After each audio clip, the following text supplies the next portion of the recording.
when we take ownership of who we are as individuals, regardless of what others say. It's who we are. When we own who we are and really step into our power and let go of what other people are saying or their thoughts, feelings, or emotions, next, hey, this is who I am. This is who I am.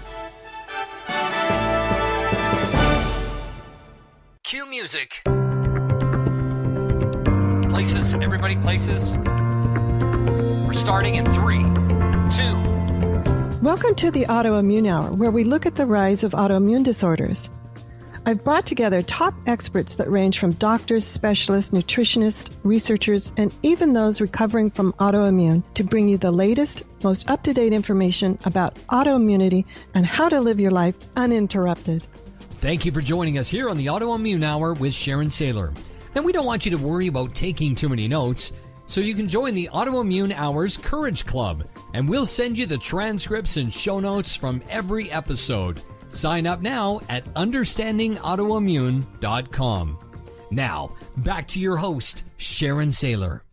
Welcome, everyone, to the Autoimmune Hour, Surviving to Thriving with Sharon Sayler. And oh my goodness, I'm so happy to be with you here. We're pre-recording today, if you can't tell from the bright sunlight on both our bright, shiny faces, if you're watching us on video. And I know those listening in podcast, you can't see that, but we're sitting here in sunlight today, which is awesome. And I am here with my dear friend, Terry Wildemann, and we both found ourselves in South Florida at the same time. So I was so excited. We said, let's record a show. So that's what we're doing right now. And Terry has this awesome gift, and she is the founder and a lead consultant for the company called Intuitive Leadership.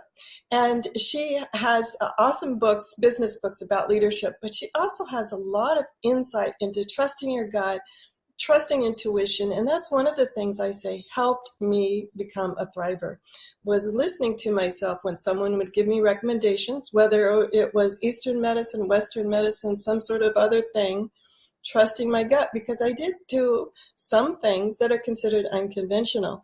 So today we're going to talk with Terry about what we called together, we said, coming out of the closet. On the things of, like, as Terry was mentioning, and when she first came out in business as part of that, she has a spiritual side, a very deep spiritual side to her.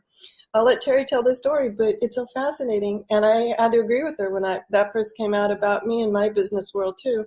It's a little scary. So welcome, Terry. Thanks for being on the show. Oh, thank you, Sharon, for inviting me. The way this all landed is so much fun. And I'm sitting here in the backyard of my parents' home in this beautiful, beautiful, wonderful energy. And intuitively, I knew I needed to come out here. And it's a beautiful breeze going by. So I know this is going to be a great show because everything is working together to make it absolutely fantastic. And that's part of intuition. It's about trusting that everything is going to work out. It's about trusting that instead of going into that fear place, and fear stands for forgetting everything is all right, knocking that out. I hadn't heard that acronym before. Yeah, that's an acronym that was actually, I learned it from Abraham, who is channeled through Esther Hicks. And, they say that fear is forgetting everything is all right. And if you drop the F, it's everything is all right. So when you think of fear, it can really bring your energy levels down. But if you remember to drop that F and focus on ear, everything is all right, you're hearing, you're listening, and you're listening and hearing in a way that you can trust yourself brilliantly, trust your intuition brilliantly, because that's where you're choosing to go. And when oh, wow, look at how the wind lifted the moment I said that. That's a big deal. And this is called third level listening. I just said that. That is a big deal. So that's about really focusing in on that when we truly listen and remember that everything is all right, things are going all around us are going to conspire to ensure that everything is all right. And it's about listening to the images that we see, the voices that we hear, the feelings that we have, right? Then that inner knowing that sometimes we're like, why do I know this? Yeah. And when we listen to those parts of ourselves, our wise inner guidance system, which the acronym, which it cracks me up, is called WIGS. Which hat do I have on now? It's WIGS. When we listen to our wise inner guidance system, magic happens. And sometimes it's like, this isn't practical, but it still works out beautifully. Absolutely. And I know when in the healing process, when we first get a diagnosis, fear is sort of that first reaction, like, oh my gosh, what did I just hear? And oftentimes you get a diagnosis that is not delivered in a very safe, reassuring manner. It's delivered like, get real, and all of this terrible prognosis, like this is going to happen and that's going to happen. Right. It's really hard to know that everything's going to be all right in those moments. It is. May I share my very, very personal story about that? Absolutely. Okay. And I don't remember if I talked about this, Sharon, in our last show or not, so I'm just going to go with it. When I was 8 years old, I always knew that I was going to have 2 children and adopt one. It was just something that I always knew. And my parents would question me, why would you want to adopt? I said, Mom, I don't know. I just know that there's so much love in the world that I want to adopt a child. I'm not going to have 3 of my own. I'm going to have 2 and adopt one. So as I got older, we found out that I had a lot of physical challenges, specifically endometriosis, severe endometriosis, which really affected my life in a very, very deep way. And 4 doctors told me I could never have children. And my intuition kept saying, hold tight. Yes, you will. Yes, you will. Yes, you will. Well, the 4th doctor, she was amazing. And she said, I don't know if you can, but we are going to prepare your body. Awesome. Okay. And so that gave me hope. But I always stuck to my guns because of this inner knowing. And by the way, at that time, I was not out of the spiritual closet. Okay. I believed in angels. I believed in intuitions. I believed in how I felt. Okay. But I didn't really understand it all. And I got married. We had our 32nd anniversary coming up. Congratulations.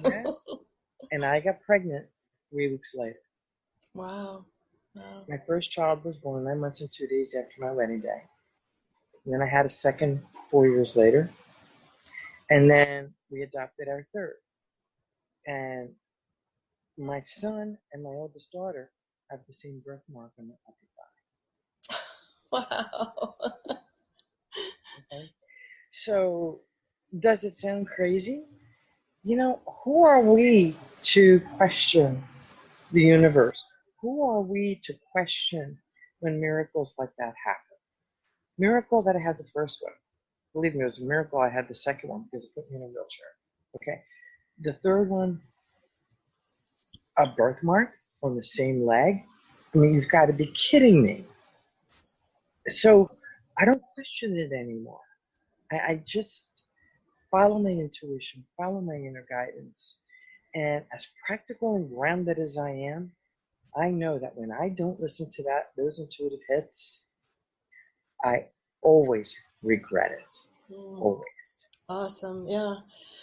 Not too long ago, a dear friend shared with me this concept of, and go with me here, Terry, that the body is an anchor for the spiritual being. And I was so impressed by that. And I got to thinking, and now you just shared what the doctor said to you. We have to prepare the body. Yes. And for what to be. And I'm thinking in the terms of healing, how a couple of things come to mind is that preparing the body for the intuition to happen, preparing the body to allow, because I think a lot of times when you're growing up, I was very intuitive growing up, but it was sort of squashed out of me by many people. Yeah. That's real. Yeah, and it took a long time to come back to that place of like, no, I know. And you had mentioned also in telling your wonderful story there about listening to your body. Yes. And that when we're going through what I'll call the world of recovery from autoimmune, that too is often smoshed out of us by doctors saying no. I remember having side effects from medication. And the doctors one of them was hair loss, which is so obvious. It's like, it's coming out in clumps. And they have the nerve to look in your face and say, that doesn't happen. And I'm like, not only am I not then you begin to question yourself. And that's so unfair to be put in that place of questioning yourself when it's obvious your hair is falling out in clumps. Well, talking about hair falling out in clumps, right after I started my leadership center, I owned a leadership center from 2001 to 2009. And I want to say it was maybe a year and a half, 2 years afterwards. Things were tight. I ended up opening my leadership center 10 days before 9/11. Wow. I'm a trainer, and it was a professional development organization. Everybody cut. Everybody.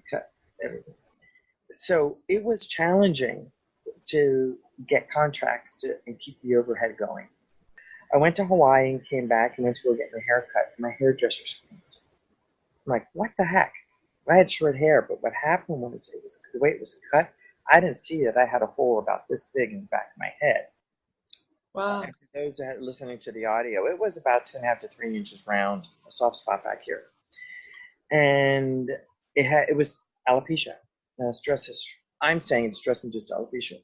So I went to the doctor, to the dermatologist, and he said to me, well, that's not even going to begin to grow back until a year from now, at least.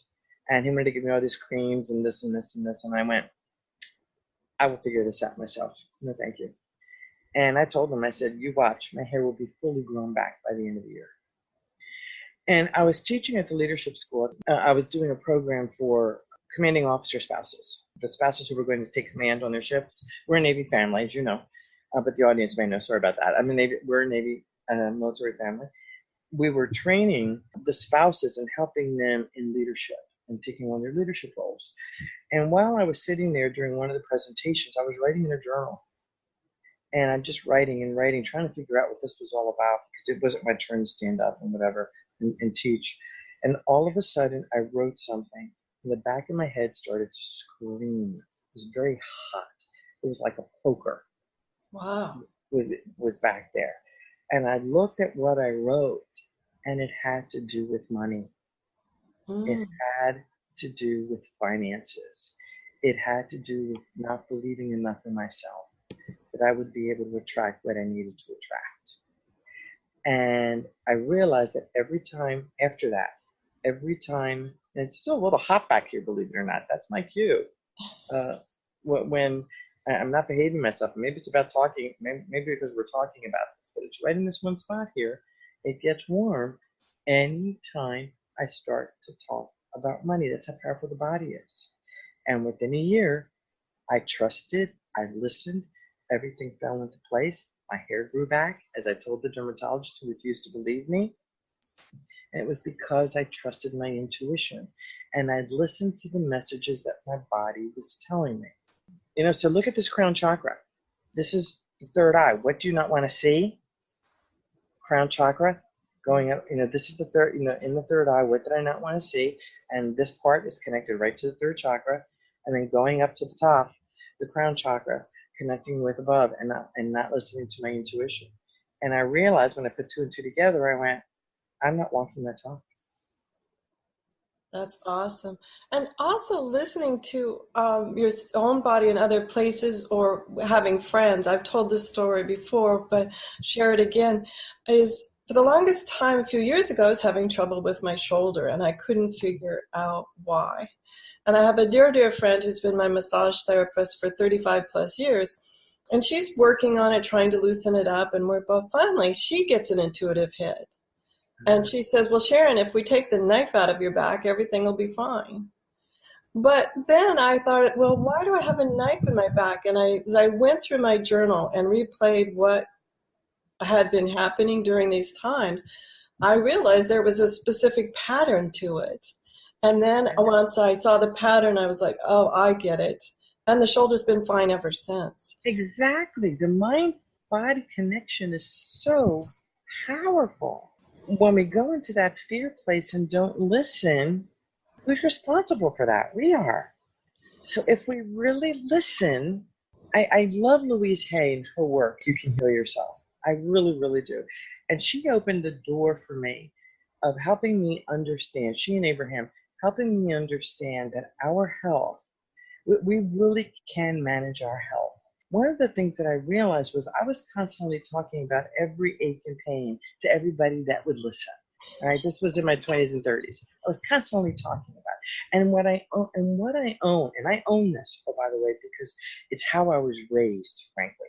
We have medical doctors. I have a family of medical doctors, okay? So they all talk about health. It's always poor health, because they want to fix this, they want to fix that, whatever. And what I realized was I was constantly talking about poor health. And when I listened to Louise Hay and I listened to Abraham, what I realized is that's what I was putting my attention on. I wasn't putting my attention on attracting great health. I did, by the way, with the endometriosis, I did. I wanted to heal it very badly, and I would pray for that.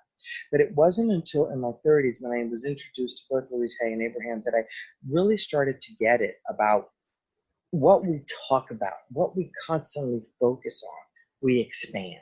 Mm-hmm. Okay. And the more I stopped talking about poor and ill health and only focused on great health with the way I spoke, with the way I acted, being in complete authenticity and integrity, following the 4 agreements, for example, the more I followed that kind of lifestyle, the healthier and healthier and healthier I have become. And now, in my 60s, I gotta tell you, I'm the healthiest I've ever been because I'm walking my talk. And when I don't, trust me, my body tells me in a huge way. And I think that's one of the things you and I were chatting about recently, about this idea of authenticity. And as you and I shared in the intro here, coming out of the closet and allowing ourselves to be who we are. Too often we allow outside forces to not say that we have certain spiritual concepts or that we know that we're intuitive, or many times we've trusted our gut and it's worked out great. Mm-hmm. Or the times that we can reflect back when we didn't trust our gut, we heard the message and we didn't trust our gut, it didn't turn out so well. And oftentimes we allow others to, as I use that word, smosh us back into inauthenticity. I love that word. And I'm thinking of a time, this was a few years ago, I was driving on a very narrow 4-lane road. It was 4 lanes, but they were very narrow, the kind that make you a little nervous, you know, that people are a little too close. And I kept hearing in my mind, move right, move right. And I didn't. I kept arguing like, no, then I'm too close to the parked cars. I'm worried that I might, skid across these parked cars. No, I want the center lane here. And this went on for, it seemed like a long time, but reflecting back, probably 5 or 10 seconds, this internal argument. Lo and behold, there was a car in that lane, stopped to turn left. I stopped, everything was fine. And 2 seconds later, a 5-car pileup pushed me into that car in front of me. And that from then on, I just, now whenever I hear that voice going, move right or do this or do that, I don't argue. I'm just, okay. That taught me a valuable lesson. I have a very similar story, which actually happened 30 years ago. We were stationed in Alexandria, Virginia, and I went out to, I took my dog, my 10-month-old, to a Chinese restaurant to say goodbye to a friend because we were being stationed to Naples, Florida. And when we left, I put her into a little car seat. And at that time, they're not like the car seats of today. It was this beige looking bucket. I call it the bucket. And it was a bucket. I got her in there nice and tight and pulled out. I hadn't had my seatbelt on. I pull out into a pretty busy street, but I'm hearing, put your seatbelt on. I'm like, yeah. The inner dialogue you were just talking about. And I pull back into I pull out into the street, put your seatbelt on. Yeah. And I'm ignoring it. Finally, the third time, it was so loud, I got yelled at. Put your seatbelt on now. I put my seatbelt on. Okay, do it. I was at a light. I'm doing it. Okay. So I went forward a little bit, and there was another intersection. I was at a six-lane intersection. Okay, I was crossing the intersection, and of course, there goes the. Sorry, there goes the air conditioning. I hope you can still hear me. The light turned green. I went through, and all of a sudden my car was stopped. My face had hit the steering wheel. I looked up. I was sitting under the light. It was green. And attached to my car was another car. Wow. And it had taken off my whole front end. And it was a 19-year-old drunk driver that hit us. And luckily, we were both okay, beat up, banged up. My daughter had contusions all up and down her little body. I had just gotten out of a neck brace because I had been rear-ended the year before that. So they just stuck a neck brace on me and slapped me down, and bada bing, bada boom. And I was thinking, as they were rushing us to the hospital, what would have happened if I had not listened? Because in those days, cars did not have airbags. Right. Well. So I listened, just like you. I listened. Thank God I listened. Absolutely. We need to take a quick commercial break, and when we come back with Terry, we're going to talk about what it's like when you first agree with yourself that you're going to start talking about your authenticity, who you really are, and being transparent and vulnerable with that. So we'll be right back.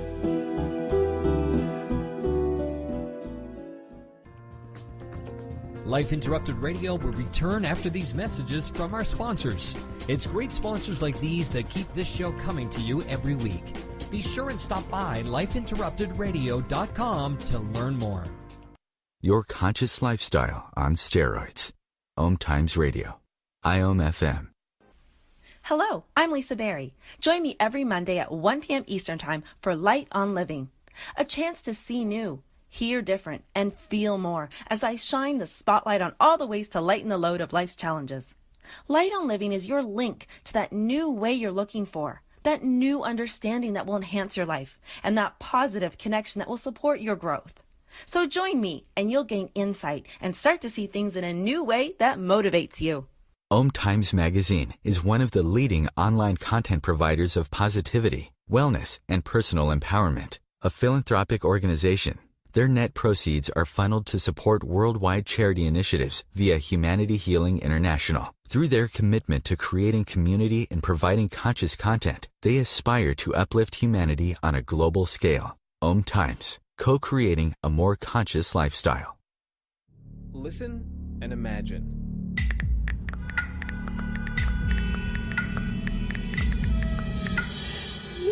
It takes 5 seconds to send a text, and for those 5 seconds, you're driving blind. Life is worth more than a text. Stay alive. Don't text and drive. Visit StopTextStopWrecks.org, a message brought to you by the National Highway Traffic Safety Administration, Project Yellow Light, Noise, and the Ad Council.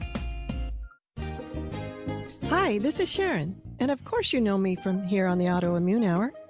Maybe you don't know I'm also an author. My latest book is for kids. It's Pinky Chenille and the Rainbow Hunters, a winner of a 5-star Reader's Favorite review. It's perfect for your early reader and a great bedtime story for your young adventurers. Check it out over at pinkychenille.com. That's PinkyChenille.com. See you there.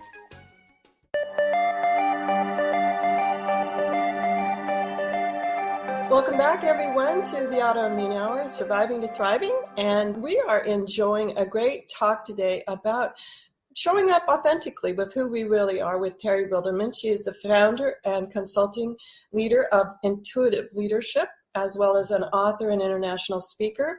And Terry's been sharing with us what it's like to trust your intuition, trust what those messages are, listen to not only yourself, but whatever else is happening, as well as we've been talking about how scary it is when you start doing that. And I'll say my word for today has been smoshing. I don't know where that's coming from, but how sometimes outer forces try to smosh you into their reality. Like I've, Terry, been told the phrase numerous times, get real, Sharon. When I told them I did not agree with their diagnosis, and I had to be very careful with how I said that because I agreed that, yes, currently, this moment, I have a problem. This is not good, right? But it was the continuing diagnosis of get real, Sharon, this is your life. This is how it's going to play out. And, it's always really awful. And when I said, no, that's not going to be my life, it was really hard. People kept telling me, Sharon, get real. As Yeah. if that was going to make me well. It didn't, that intuitively didn't make sense to me. Intuitively, it makes sense to keep it in the positive frame, that this is a momentary experience I'm going through. So let's talk about, how are some of the ways, we're going to use the word, how did you come out with your spirituality and your intuition? Because I know in business, sometimes that's really frowned upon. It really is frowned upon. And what often happens is we get smoshed, to use your words, in the workplace. And whether you're in a business meeting, and that's what the book, The Enchanted Boardroom, is about, to teach people how to tap into their intuition, to understand how to integrate the practical and logical with the emotional, the energetic, the intuitive, and the spiritual, so that they're working on all cylinders. Because when you do that, you're using all of your gifts, all of them. The practical mind cannot be put aside. That's not where I'm going. I'm talking about including it and bringing it together, smoshing, to use your word, smoshing it all together in a really beautiful package where we pull on each of our gifts at just the right moment in time. And when it's all integrated, we become very, very powerful and own who we are as individuals. And it took a really long time for me to get to that place. Even though I've been teaching intuitive leadership since I opened my center in 2001, even then there was always this huge fear. I'm not going to kid you. It's this huge fear about being taken seriously, not being believed. I had one training program end that I ended because one woman in this team building training program was so fearful that I was creating a cult, because the word holistic was in my name at the time. It was called the Winds of Change Holistic Education and Leadership Center. She was so convinced, and what happened was it became insidious. She infused the rest of the people on the team, and there were people who really wanted to stay there, but they made it so miserable for me to be able to train. It was basic communications and leadership. I'm like, you know what? This is too hard, and it doesn't feel good. And I went to the town administrator and said, I'm done. I'm not doing this. Your people they were very pessimistic, very, very skeptical, and it was very difficult. And this was in I don't know, maybe 2006, 2007. So when I closed the center, I constantly had people saying to me, Terry, I was ahead of you're ahead of your time. Now, companies are really opening up. They're really understanding that this really needs to be a part of the workplace culture. Because, they used to say, leave your emotions at the door. They now recognize that you need those emotions to be able to operate in the workplace. What I say is, leave your drama at the door. That's okay? better. Yeah, that's better. Leave the drama at the door and bring your emotions with you. Because no matter how practical you are, emotions are the drivers for your practicality. Your need to be perfect, your need to be able to do everything right, your need to fix this project or do that project from a logical and practical perspective is driven by emotions. And when we recognize that emotions are our drivers, mentally, physically, and emotionally, okay, and intuitively, and they operate, they're what drives our bodies. Our bodies are wonderful, wonderful signals to what's working and what's not working. And a beautiful example of that are hips. Hips are about moving towards large projects. And when I was writing The Enchanted Boardroom, my right hip was a mess, an absolute mess. And every day, it was probably the worst I had ever been, but I was also in the most fear I had ever been in writing a book. This was my third solo book, okay? And I'm sorry, my second solo book. I'm writing my third solo book now. And I had written 6 co-authored books.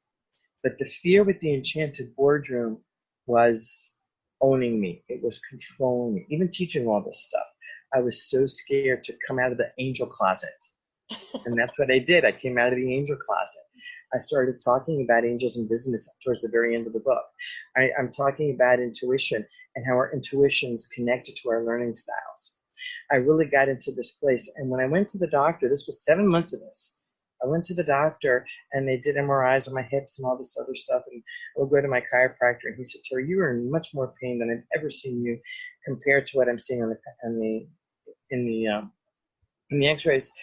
And then my regular doctor said, you're headed for a hip replacement. I go, watch me. No, I'm not. This is all about my book. He's looking at me like I'm nuts. He's looking at me like I'm crazy because my hip was hurting so badly. And he's like, your hip replacement material. I go, no, I'm not. Trust me, this is all going to go away when this book is done. And you should see the look on his face. Like I am in La La Land. Just like what you're experiencing, Sharon. Yeah, and sure enough, a week after I turned in the manuscript, guess what? Like magic, it all went away. It all went away. So when we listen to our intuition, I mean, imagine if I had allowed them to cut into me. Imagine if I had allowed them to do a hip replacement because they wouldn't believe me. No. Why? Yeah. You know, why? This all aligns with some of our other people that they haven't called it intuition or angels or the spiritual part, but I'm thinking of Sarah Payton and her work with the neurobiology and our emotions, and how when we come to terms with am I safe and do I matter, those two important questions to us, Beautiful. Everything attunes and aligns, but it's listening to those inner voices, whether we call it intuition or whether you know that it's angels, or maybe you just say it's your inner voice or your inner knowing. Yes. Sometimes it's a feeling too. Absolutely. We've had Dr. David Clark on who talks about it's just about coming to terms with certain things that have happened in your life too, as well as being able to go through past traumas, past fears, and realize that where you were then is not where you are now. And I think that's so important for us too, is that in that healing process, besides listening to ourselves, realizing that the past doesn't make the present. You have this option to change. Well, one of the big things that I work with my clients. My clients are mission-driven entrepreneurs and leaders. Because I am a holistic practitioner, I do EFT, I do NLP, I created my own emotional release technique process. One of the things that we do when we're working towards elevating their businesses is we start with you first. We start with the person first. And oftentimes they have all these physical ailments. And I go in and I clear trapped emotions. And some of these emotions often go to situations back to under the age of 5, and sometimes pre-birth even. You know, they can be past life, during birth, after birth. And we clear these trapped emotions and they feel so much better. And they're like, how did you do that? How do you know that? And we work with the main meridian. As you know, with acupuncture points, we have meridians throughout our body. And we work with the main meridian to be able to clear some of those trapped emotions. And it's amazing how they begin to heal physically and emotionally by clearing out this trapped stuff. And everything that your guests have talked about, it's all integrated in all of that. You know, we are such amazing beings, and these trapped emotions that hide in our bodies, if we release them, allow the bodies to heal. I myself am blown away because I do this every day on myself in my meditations. I'm constantly releasing and healing and releasing and healing. And when I think I've healed one situation, all of a sudden the symptoms come up and it's another facet. We're diamonds. You know, it's like we're gigantic diamonds with lots of facets, and one situation can have many, many facets. And when we heal the trapped and hidden emotions that are behind those facets, that's where a lot of healing comes in. And it allows us to clear out the fears and moving forward in our careers, moving forward in our relationships, moving forward in our businesses, and allows us to really be the people that we're meant to be. And it just stops the pain. I mean, I know when I get a migraine, let's look at the word migraine. Migraine. What's going against your grain? That's a nice reframe. And when I get a migraine, and believe me, I get them. Usually it's because I've eaten something I should not have eaten, and I knew I shouldn't have eaten. And I wake up the next morning not being able to barely open my eyes, the light's coming in, and I'm like, yeah, got it, got the message, I did it to myself again, you know. So One of the things that are fascinating to me is this concept, though, as you're talking, the other word that comes to mind that some people call it is like triggers. Yes, And triggers, exactly. when I first started, I think we all, when we're young, just automatically respond to a trigger.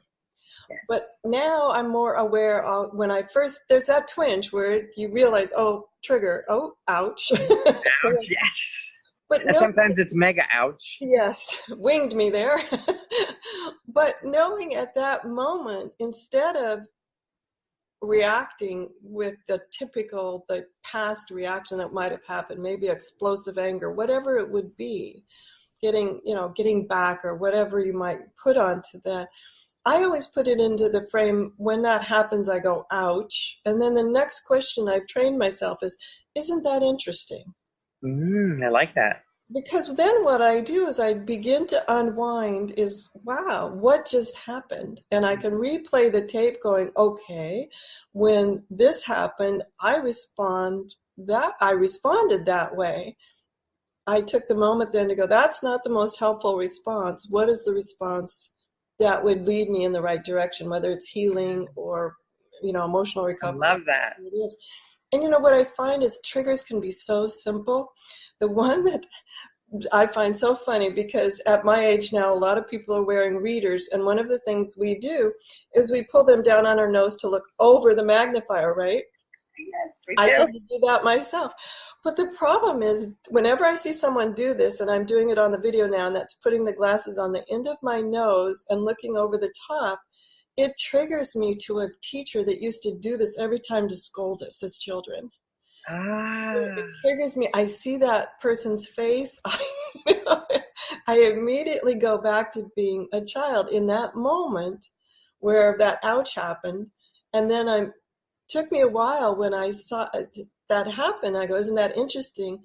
Then I had the intuition, the memories of, oh, I'm seeing this teacher, and I'm seeing myself or some other class member be, quote unquote, as she used to say, put in their place. Wow. And that was, decades ago, Terry. And you find you still react to it quickly decades later.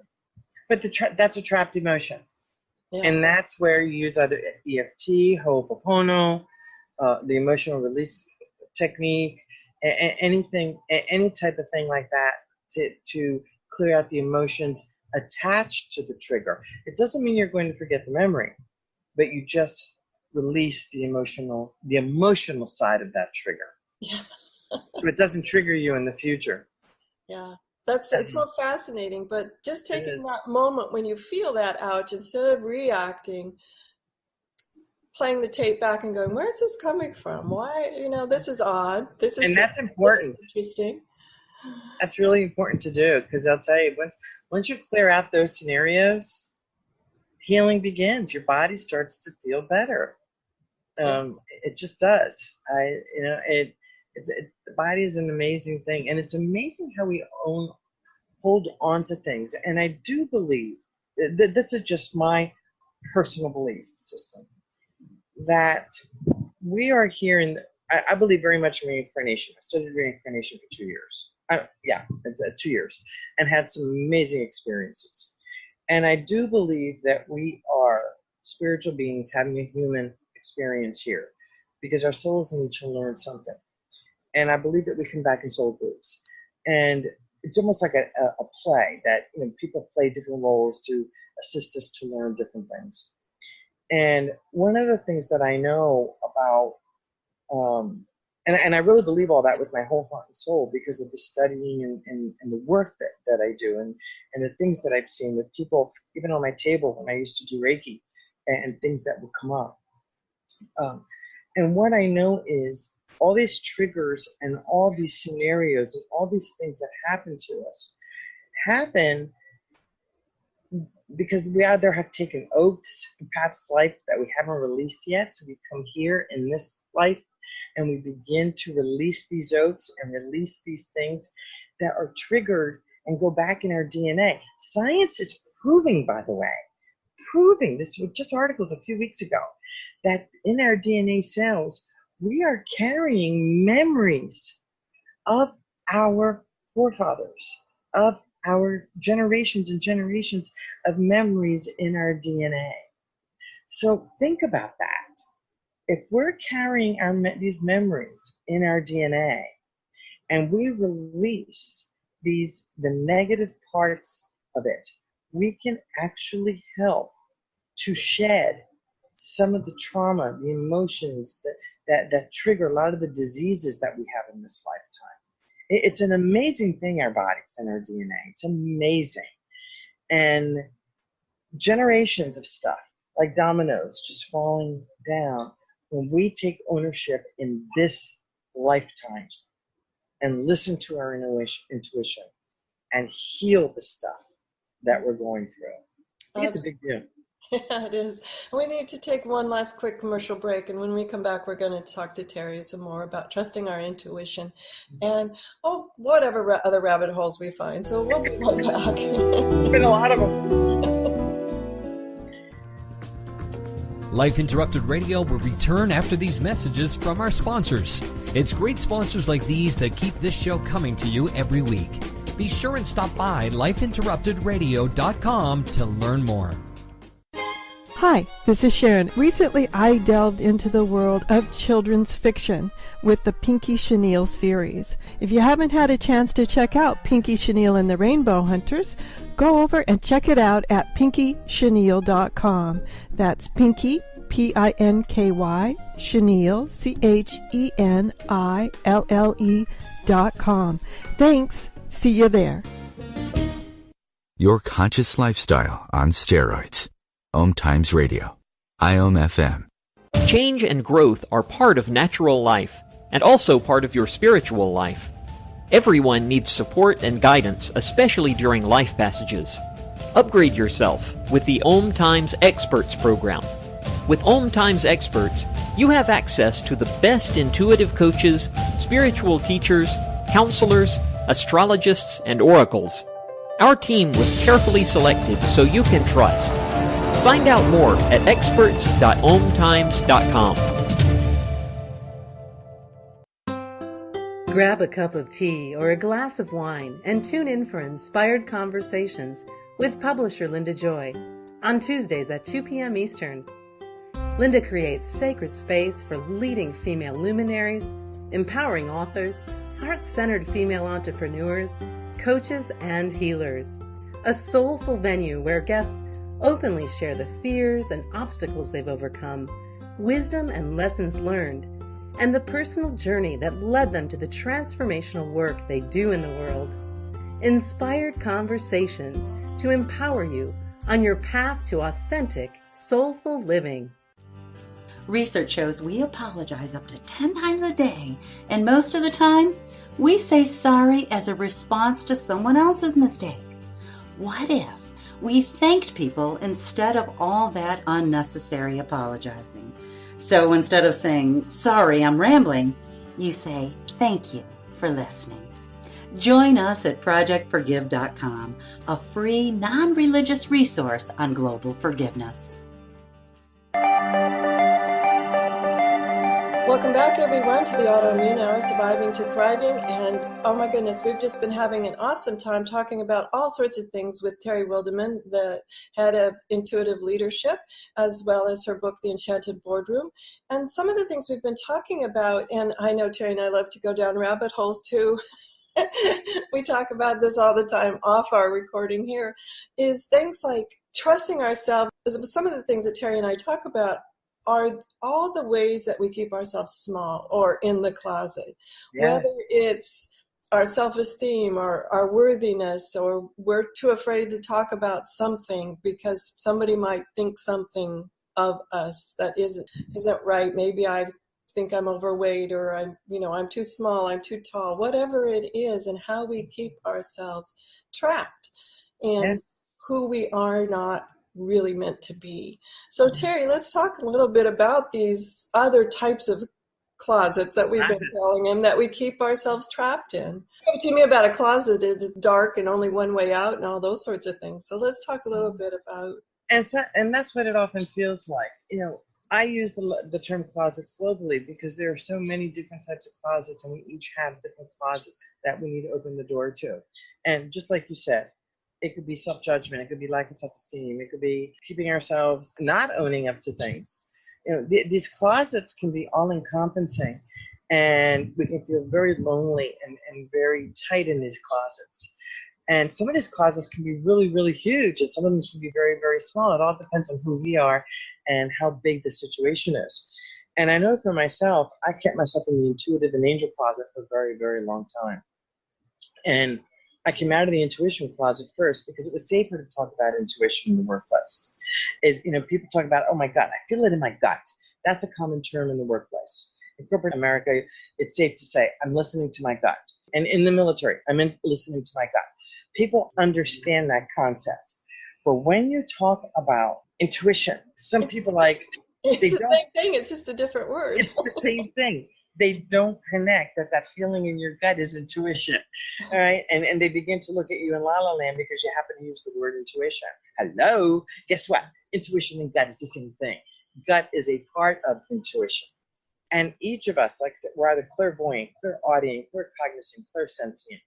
And what that means is the clairvoyant people see images, and we're also visual learning styles. The clairaudient folks, they hear things, and they tend to be, they're the audio folks who are listening to this broadcast instead of looking at the video.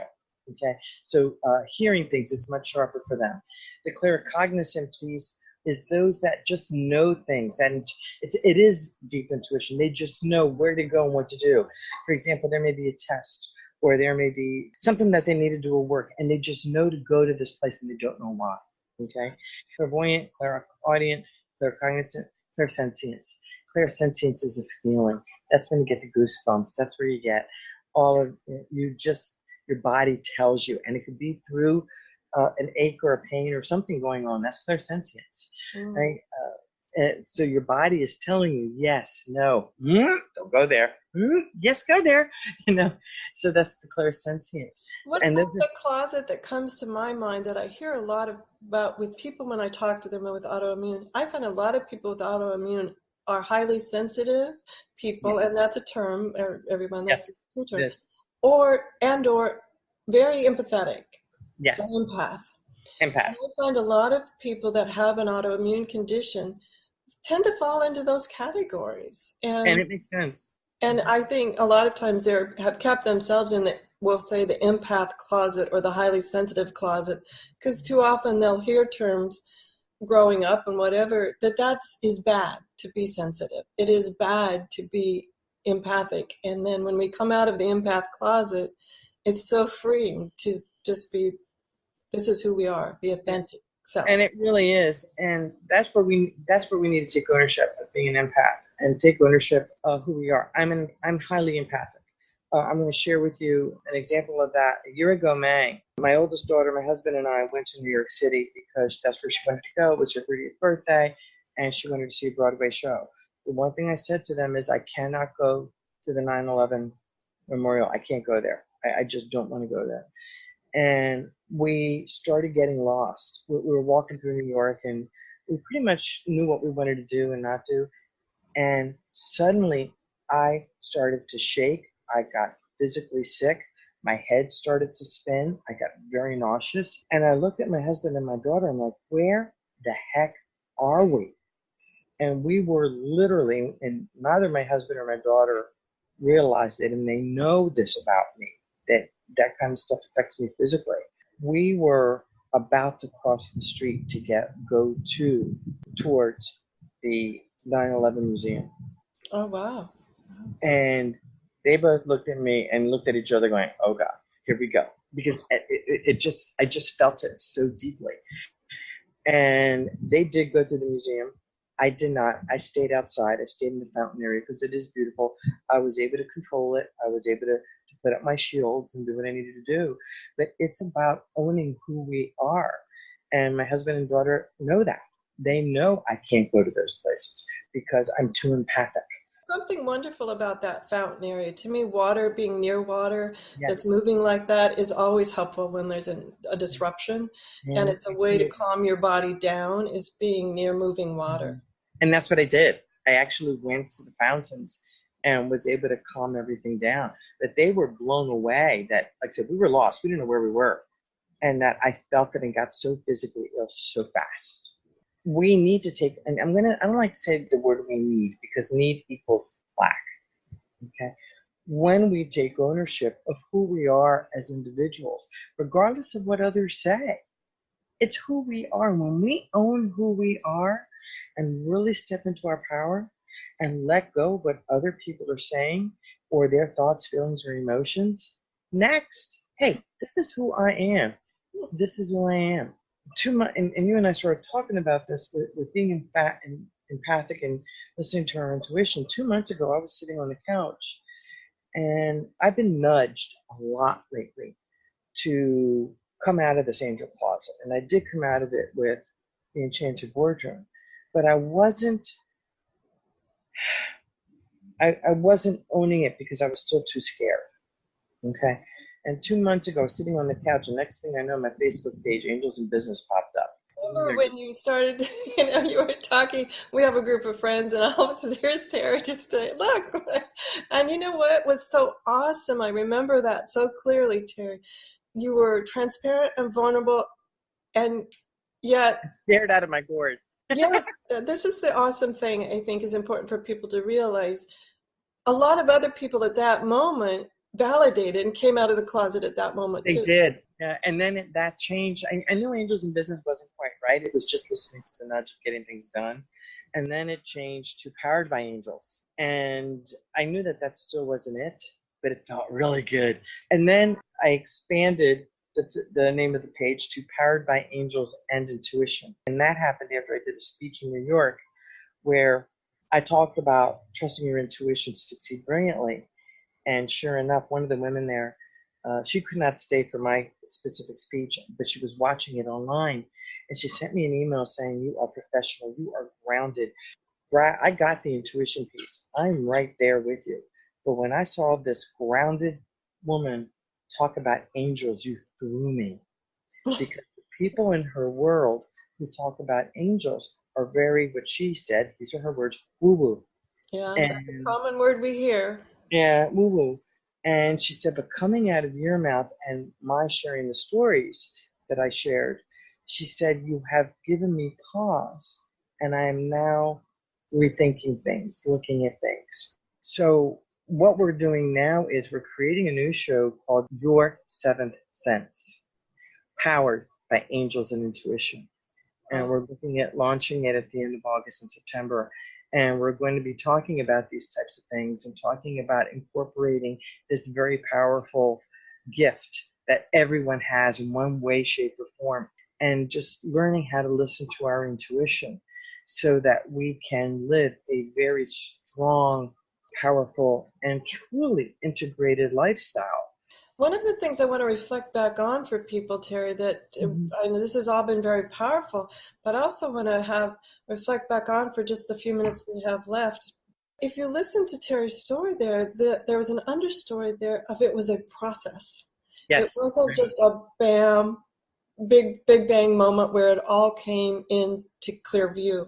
Most often, even in the healing, it's a process. The body continues to heal, the mind heals, the emotions heal, and we continue to transform to now where Terry has this awesome show coming up, and I equate that to how we heal, that over time it transforms to be what it's meant to be. Mm-hmm. And what's interesting is the more I am owning that side of myself, the better and better I am feeling on all levels. Instead of running away in fear of who I'm meant to be and who I am, I have chosen to run towards it. And whoever wants to play in that sandbox, hey, come join me. True. It's awesome. Too often we try and talk ourselves out of things. Even before other people try and talk us out of it, we're trying to talk ourselves out of it. Too That's often, right. like, oh, well, that can't be. Like your vision with your daughter and the tire. I mean, how often would most people just go, what? Well, that's weird. That's just some movie I remember or some strange deja vu thing or something. Anyway, I want to make sure that we have enough time for people to know about how to get a hold of you. So we just down to the last couple minutes, Terry. Be sure and share about how people can find out more about you and your books and your work. Thank you so much. Well, they can type in my name, Terry, Terry, Wildemann, Wildemann, and they can see The Enchanted Boardroom, Unlock the Power of You on Amazon. And they can connect with me on Facebook at Intuitive Leader, on Twitter at Leader Intuition, and on LinkedIn at www.linkedin.com/IN Terry Wildemann. My website, it's intuitiveleadership.com. Awesome. Thank you so much, Terry, for sharing with us. And it's a joy to see you down here with me in sunny southern Florida for the time being. And I'll tell you, it's been a blast here because I'm watching the salamanders, the butterflies. The universe has been literally working with this conversation in ways that you cannot even imagine. You know what I loved, before we went on the air, I was sharing with Terry, when I first got here just a couple of days ago, where I stayed at when I'm down here, the yard has been filled for the last few days with the most amazing dragonflies that have tiger stripes. It's just awesome. I've never seen anything like it. And when you step out, 30 can just flutter from the yard. Always just take those moments, everyone, and enjoy them when they happen. As Terry said, when she was talking and a butterfly landed on her hand. Yes. Really take some time and enjoy those moments because they're really profound. So really enjoy those and have a great weekend, whatever your adventures. And join me next Friday for another show. We bring you a brand new episode every Friday. We're doing them in podcast, as you know. And we're also doing them, go over to YouTube. You'll find them in videocast as well. And the transcripts are up on understandingautoimmune.com. So be sure and go over there. As I said, have a great weekend and join me next Friday. Everyone, enjoy. The information provided on lifeinterruptedradio.com is for educational purposes only.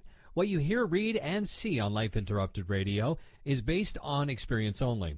The information presented here should never be used for any legal, diagnostic, or treatment purposes. Always seek sound legal, medical, and or professional advice regarding any problems, conditions, and any of the recommendations you see, hear, or read here on Life Interrupted Radio.